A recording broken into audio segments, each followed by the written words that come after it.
শয়তানও এত সুদ খাইতে পারে নাই যত সুদ খেয়েছে ইউনূস নামের এই বেয়াদব।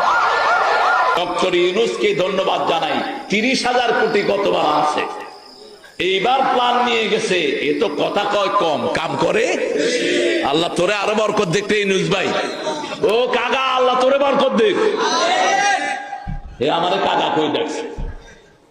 আমার একটা ক্যাসেট ওনাকে উপহার দিয়েছিল নিউ ইয়র্ক থেকে, তো উনি দাওয়াত দিয়েছেন, অনেক আগের কথা বলছি, প্রায় 2009 কি 10 হবে। তো অত্যন্ত অ্যাট্রাকটিভ একজন মানুষ, তিনি গেলেই মানুষকে এমন ভাবে সম্বোধন করেন আপনি তার ভক্ত না হয়ে পারবেন না। এই সময়ের মধ্যে সবচেয়ে বড় মূর্খ ছিল ডক্টর ইউনূস। জুলাই সনদের 12টা এটাই বাজিয়ে দিয়ে গেছে। নিজে কত শেয়ানা গাবুর, ইসলামের সাথে তার কোনো সম্পর্ক নাই, আগা গোড়া বেনামাজি একটা লোক। তারেক মনোয়ার সাহেব শুধুমাত্র চাপাবাজ তা না, সাথে একটু তেলবাজও বটে। এখানে আপনারা 3টা ভিডিও ক্লিপ দেখতে পেলেন। একটা হচ্ছে অনেক আগের 1990 সালের, না 1990 সালের না 2012-13 এরকম হবে, মানে ডক্টর ইউনূস সাহেব যখন আপনার নোবেল পুরস্কার পেয়েছেন তার পরের বক্তব্য। সহ সেক্ষেত্রে 19 সালে মানে এটাকে 1990 সাল বলতে পারতেছে না, দুঃখিত।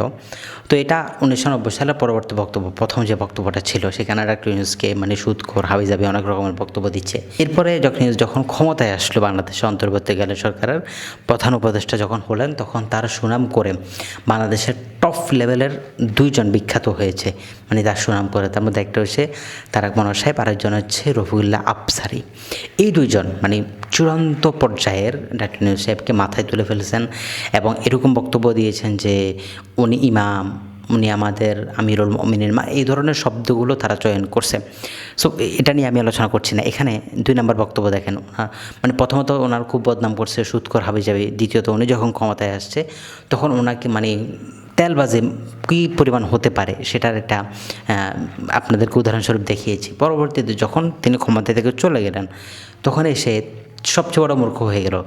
মানে যে লোকটা মানে মনে নাকি কথা, সে কাজে বেশি পটু এবং অনেক কাজ করে, বাংলাদেশের জন্য অনেক কিছু করতেছে, ওই লোকটা হঠাৎ করে সবচেয়ে বড় মূর্খ হয়ে গেল, সবচেয়ে বড় সাহেল হয়ে গেল তারেক মনোয়ার সাহেবের কাছে। মানে এগুলো মানে অনলাইনে তো এগুলো সব কিছু থেকে যায়।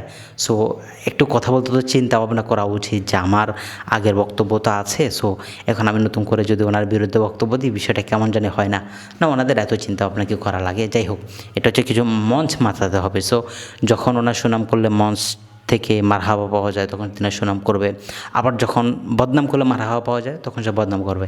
It's very normal. ওকে, এবার আসেন, যখন বাংলাদেশে বিএনপি সরকার ক্ষমতায় চলে আসবে ভাব, তখন গিয়ে তারেক রহমান সম্পর্কে উনি কী বক্তব্য দিলেন, চলেন সেটা দেখে আসি। তো তারেকের বায়োগ্রাফি আমি নিয়েছি। হাওয়া ভবনে যতক্ষণ থাকতো জামাতের সাথে তারেক নামাজ পড়তো। সবচেয়ে অত্যাচারিত একটা ফ্যামিলি। তারেকের খবর জানেন আপনারা? ইংল্যান্ডে আমার সাথে বহুবার দেখা হয়েছে। তা কেমন আছো ভাইয়া? ছোটবেলায় একসাথে ক্যান্টনমেন্টের বাড়িতে আমরা খেলাধুলা করেছি। আমার আব্বা পার্লামেন্ট মেম্বার ছিলেন, জিয়াউর রহমান রাহিমাহুল্লাহ, আব্বাকে খুব ভালোবাসতেন। এবার তারেক রহমান সম্পর্কে বক্তব্যটা আপনারা দেখতে পেলেন।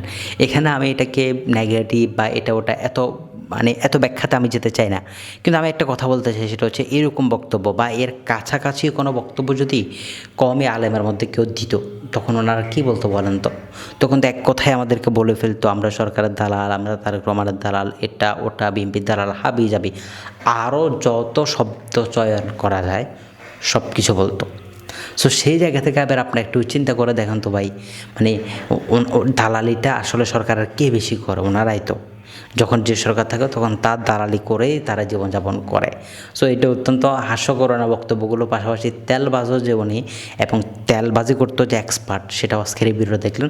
সো ওনাকে নিয়ে আই থিঙ্ক আমার শেষ বক্তব্য হবে অফিসিয়ালি, অর্থাৎ ওনার যে সমস্ত চাপাবাজি আছে এই বিষয়ে এটাই আশা করি শেষ বক্তব্য। এরপরে যদি কখনো ওনাকে নিয়ে আলোচনা করতে হয় সেটা হচ্ছে কোনো মাসলা মাসাইল কেন্দ্রিক যদি আলোচনা থাকে সেটা করবো ইনশাল্লাহ। সো দর্শক ভালো থাকবেন, আবার দেখা হবে নতুন করে এপিসোডে। আসসালামু আলাইকুম ওয়া রাহমাতুল্লাহ।